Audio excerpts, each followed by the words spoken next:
मारकर दरवाजे खोलती है कि कोई पागल आया, इसको घर से निकालो, जल्दी यहां से निकालो इसको।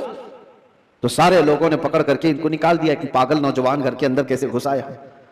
इनको इसकी नहीं पड़ी थी कि मुझे लोग पागल कहें, लोग मेरी बदबू को देखें, लोग मुझे गलाजत मला हुआ शख्स कहें, कुछ फिक्र नहीं थी। वो नौजवान वहां से निकला और रास्ते में एक कुएं में जाकर उसने गुस्ल किया। रिवायत में मौजूद है उसके बाद से हर दिन उनके जिस्म से मुश्क की खुशबू आती थी। अल्लाह तबारक व तआला के लिए जब बंदा अपने जिस्म को बचा लेता है तो रब तबारक व तआला उसको हमेशा के लिए महफूज कर देता है या खुशबूदार कर देता है।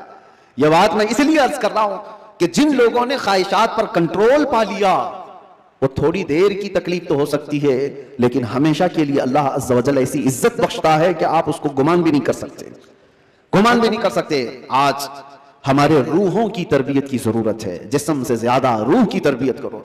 और जिसकी रूह खलीज हो गई है, उस रूह का लोगों के दरमियान रहना एक मुर्दे की तरह है, मुर्दे की तरह है।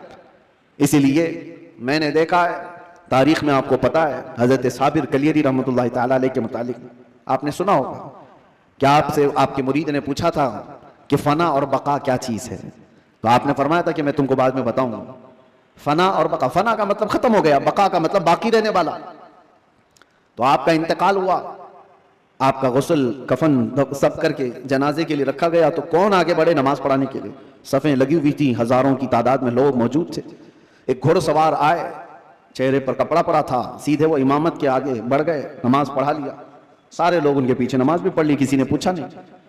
और वो आए हुए बुजुर्ग नमाज जनाजा पढ़ाकर निकल रहे थे, तो उनके वो मुरीद खास जो साबिर कलेरी के थे, उन्होंने उनको पकड़ा और पूछा, आप कौन है?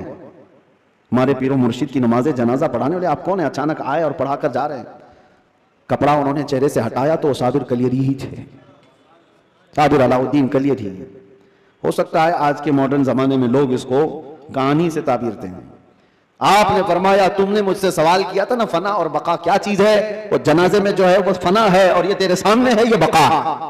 जिसने रूह की तरबियत की अपनी जिंदगी में, अल्लाह ताला मौत के बाद भी उसे तसर्रुफ अता करता है, उसे तसर्रुफ अता करता है। सही रिवायात में मौजूद है कि जिसने अपनी रूह को अल्लाह और उसके रसूल के हवाले किया, अल्लाह उसकी जिस्म की भी हिफाजत करता है, सिर्फ रूह की नहीं, जिस्म की भी। शुहदाए उहद के बारे में देखें, शुहदाए बद्र के बारे में, कि उनके जिस्म भी नहीं सड़े गले, कब्रों में बरसों तक इसी तरह से रहे। 1935 में इराक में बगदाद के दरिया दजला के किनारे दो सहाबा की कब्रें थी, हजरत हुज़ैफा बिन यमान, हजरत अब्दुल्लाह बिन जाबिर।